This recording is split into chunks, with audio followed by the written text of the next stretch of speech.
Comment adapter l'agrivoltaïsme au Grand Est? C'est justement le thème de cette émission, tournée ici en direct du salon Agrimax, tout près de Metz. Alors pour en parler, j'ai le plaisir d'accueillir Charazed Kedar. Bonjour Charazed. Bonjour Jean-Paul. Vous êtes chef de projet chez LHD et à vos côtés, Jean-Philippe Rossard. Bonjour. Bonjour Jean-Paul. Alors Jean-Philippe, vous êtes céréalier, on aura l'occasion peut-être un peu de parler de votre exploitation. Charazed, la première question, elle est pour vous. Conduire un projet agrivoltaïque, j'ai vu que ce n'était pas toujours très simple. C'est un long fleuve qui n'est pas toujours tranquille. Tout à fait. Alors déjà pour commencer, en France, le développement d'un projet agrivoltaïque peut s'étendre sur 5 à 7 ans en moyenne. Ce sont des démarches de longue haleine qui doivent aussi s'adapter en cours de route parfois à l'évolution du cadre réglementaire, des chartes départementales qui sont là pour mettre des garde-fous aussi en fonction des particularités des territoires. Donc le grand défi ici, c'est de s'adapter à ces différentes exigences, on va dire, réglementaires, des chartes départementales, sans perdre, bien évidemment, le point principal qui est répondre aux exigences des exploitations agricoles. Et le but principal de développer un projet agrivoltaïque, c'est d'avant tout partir d'une réalité agricole, de répondre à des enjeux réels de l'agriculture française et même au sein de la région Grand Est. Par exemple, le renforcement des exploitations d'élevage en bio. Ça peut être également l'installation des jeunes pour répondre à la problématique de renouvellement de génération. Il y a un exemple d'un projet sur le département de la Meuse, sur la commune de Brabant-le-Roi, qui répond justement à ces deux enjeux que je viens d'évoquer par l'installation d'un jeune, le renforcement d'une exploitation d'élevage bio, et permet également à un céréalier de convertir une surface importante de son exploitation qui est actuellement en agriculture conventionnelle vers le bio. Donc ce sont des projets qui répondent au final à des enjeux réels qui s'inscrivent parfaitement dans les objectifs régionaux de transition agroécologique. Jean-Philippe, vous êtes céréalier en Haute-Marne, je suis venu vous voir, une belle région d'ailleurs, il faut le dire, une belle région. Merci. Où précisément vous êtes? Et décrivez un peu le contexte. Alors nous, on est le projet en fait. Donc moi, je suis agriculteur. Le projet il est situé en Haute-Marne. Ça réunit en fait 5 agriculteurs, donc 4 céréaliers qui ont mis à disposition leurs parcelles pour l'installation d'un jeune éleveur ovin. Donc on va transformer nos exploitations, en tout cas la partie du parc agrivoltaïque. On va transformer nos cultures, nos productions végétales, donc les grandes cultures, en prairies permanentes. Donc ça a plusieurs avantages. Ça va permettre justement, donc je le disais, l'installation de notre collègue Jérémy, qui sans ce système agrivoltaïque ne pourrait pas s'installer, puisque ça implique de nombreux investissements. Nous, ce qu'on souhaitait, c'est réintroduire de l'élevage sur nos exploitations, de la matière organique.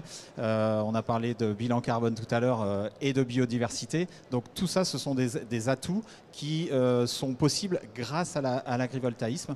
Donc la zone d'implantation, pour décrire un petit peu le projet, se situe donc en Haute-Marne, à côté de Chaumont. C'est des terres à faible potentiel. Donc c'était ça l'origine de notre réflexion, c'est de reconvertir ces terres en réintroduisant l'élevage ovin. Et donc on est sur 128 hectares, la zone d'implantation. On va installer également une bergerie. Ça c'est important de le souligner aussi, puisqu'on aura une bergerie centrale sur le parc, moderne. Donc les installations seront adaptées à un élevage attractif, on va dire, parce que c'est pas facile d'attirer aujourd'hui de nouveaux éleveurs sur les territoires.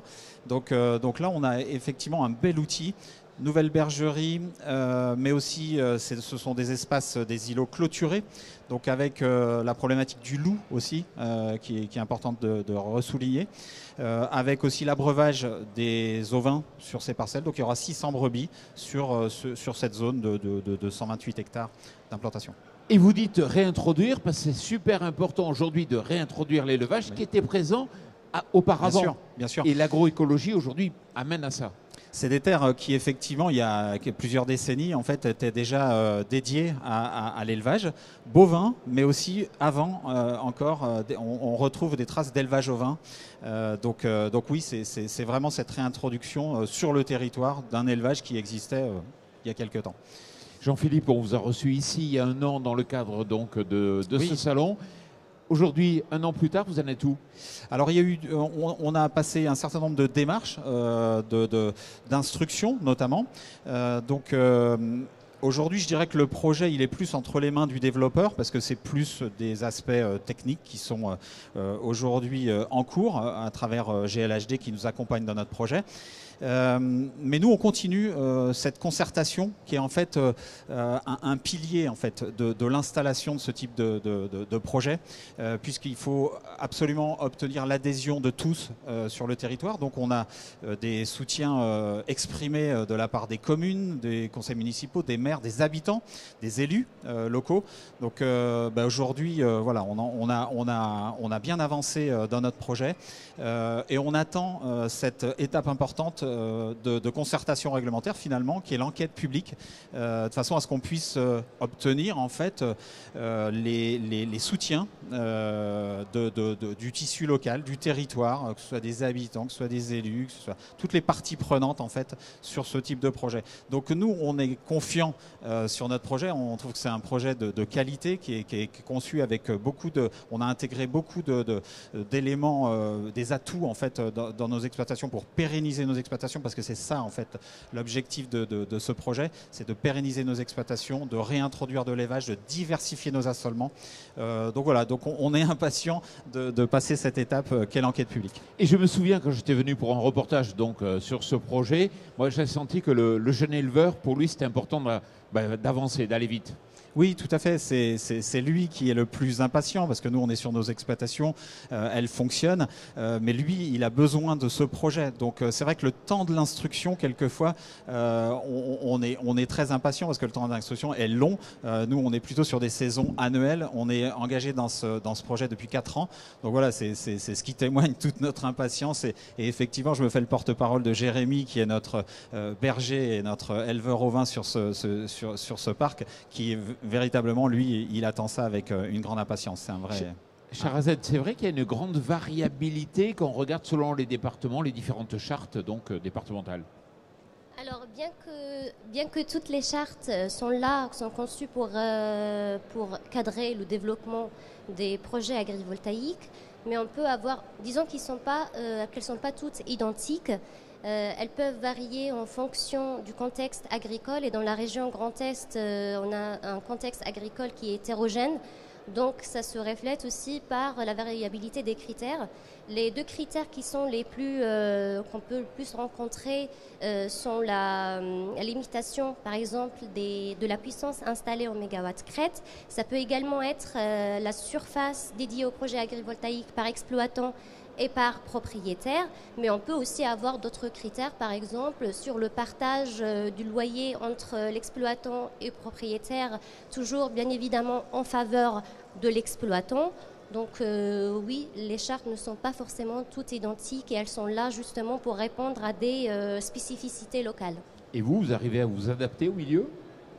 Alors, en travaillant d'une manière collaborative toujours avec les agriculteurs dès le démarrage du projet, tout en veillant à garder une concertation avec le tissu local en permanence, ça nous permet de nous adapter. Et le projet de Mini-la Orgne dans le département de la Meuse, par exemple, est le bon projet pour illustrer cette adaptation. Parce qu'en travaillant avec la Chambre d'agriculture, on a réussi à ajuster le projet pour qu'il rentre dans la charte, qu'ils répondent aux exigences de la charte, tout en répondant aussi à la réalité du terrain, parce que c'est un projet qui permet de réintroduire aussi de l'élevage ovin sur une exploitation qui est fragilisée par les aléas climatiques et économiques, sur des terrains à faible potentiel agronomique, et ça permet également à un jeune céréalier de reprendre sereinement l'exploitation familiale.